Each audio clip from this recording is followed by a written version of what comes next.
Mwongozo wa kujifunza Biblia leo ikiwa ni Aprili 7, siku ya Jumatatu. Kumbuka tunaendelea na somo la pili linalosema msingi wa mwanzo. Na leo tunaenda kuiangazia mada isemayo kuelewa upendo wa Mungu. Sehemu ya kurithi asili ya dhambi na maana kwamba mtazamo wetu wa ulimwengu umetiwa doa na mielekeo yetu wenyewe kuelekea ubinafsi na kiburi.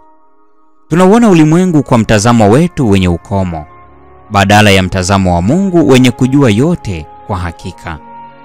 Huenda hakuna wazo ambalo limepotoshwa zaidi na wanadamu wenye dhambi kuliko lile la upendo.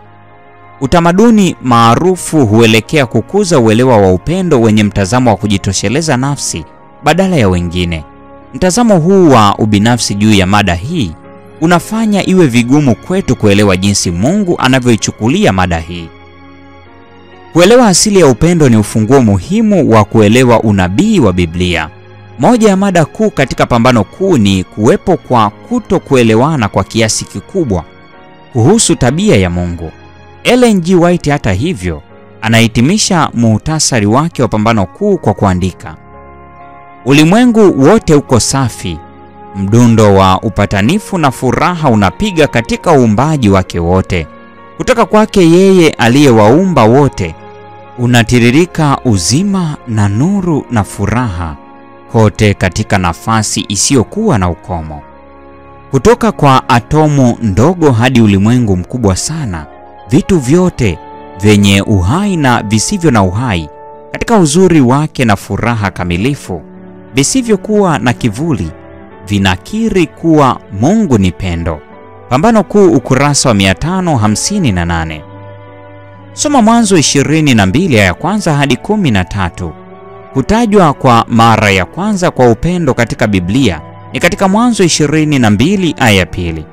Kisa hiki kinatufundisha nini kuhusu asili ya upendo wa Mungu? Mara kwa mara, pamoja na kupata wazo linapotajwa kwa mara ya kwanza katika Biblia, inaweza kuwa na manufaa kupata sehemu ya dhana hiyo hiyo inapotajwa kwa mara ya kwanza katika vitabu husika vya Biblia, hasa katika Injili. Katika Mathayo sura ya 3 aya 17, Marko sura ya 1 aya 11, Luka mtakatifu sura ya 3 aya 22 na Yohana 3:16, tunapata upendo unapotajwa kwa mara ya kwanza katika kila kitabu cha Injili. Kwa mfano, kutajwa kwa upendo kwa mara ya kwanza katika Yohana 3:16 kunaelimisha hasa. Inaonekana kudokeza kisa cha Isaka juu ya madhabahu. Imani ya Ibrahimu kwa Mungu ilikuwa kiasi kwamba alimtumaini akachagua kuamini kwamba Mungu angeweza kumfufua mwanawe ikiwa angekamilisha dhabihu. Waebrania sura ya 11 ya 19. Ilionyesha kabla upendo wa Mungu kwa jamii ya wanadamu. Alitupenda kiasi cha kufikia hatua ya kumtoa mwanawe pekee. Tazama Mwanzo 22 aya ya pili, aya 12 na 16. Na kisha akamfufua kutoka ufuni.